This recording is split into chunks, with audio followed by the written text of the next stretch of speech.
What's up sa inyo guys? Ngayong araw ay bumili nga pala ako ng halaan dito kay nanay. Ito, dagdag Ayan, mga suki.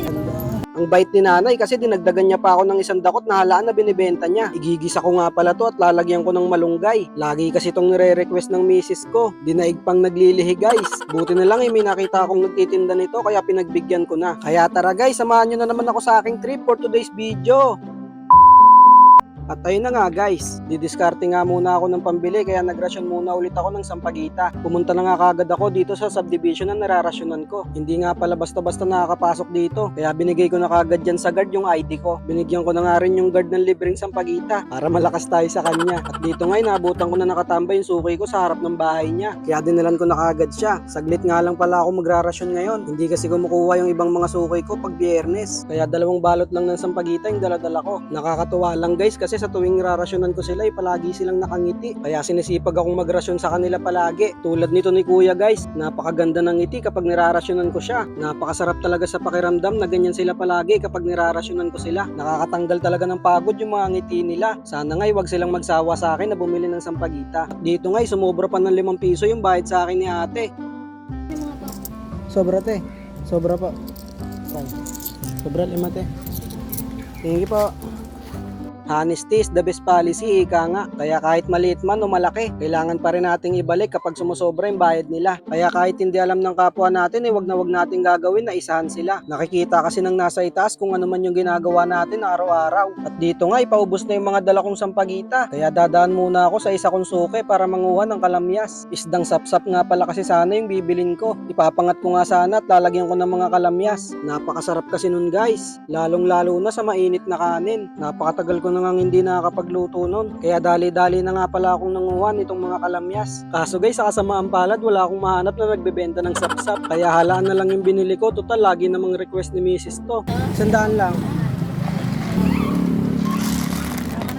Ito monte na eh. Oo, dagdag na. Oh, 1 kilo. Gano'ng karami, oh. Ito, dagdag, Ayan. Yun. Alam mo, nagbabalikan kayo mga suki. Yun. Ayun.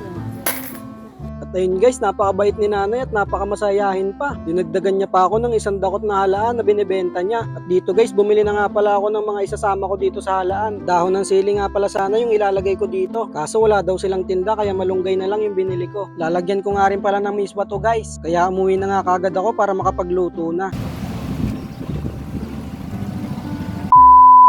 Pagkadating ko nga dito sa bahay, hinugasan ko na kagad tong mga halaan.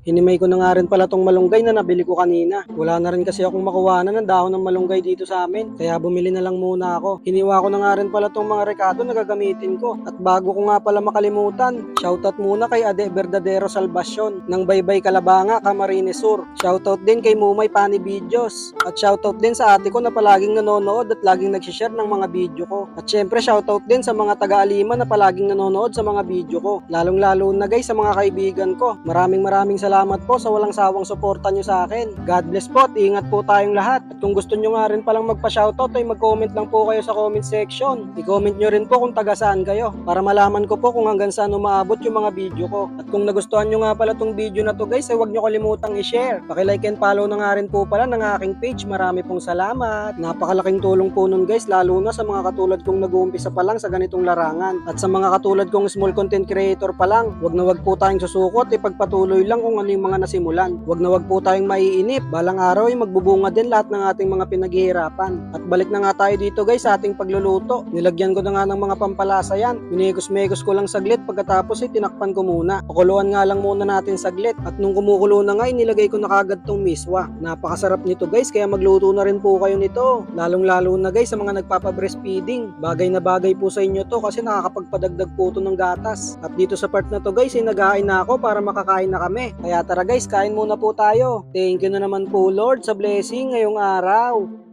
Kain muna tayo guys! Kaya hanggang dito na lang po muna guys, kakain muna po ako. Maraming salamat po sa panonood nyo. Kaya hanggang dito na lang po muna. Kita-kits na lang po ulit tayo sa next video.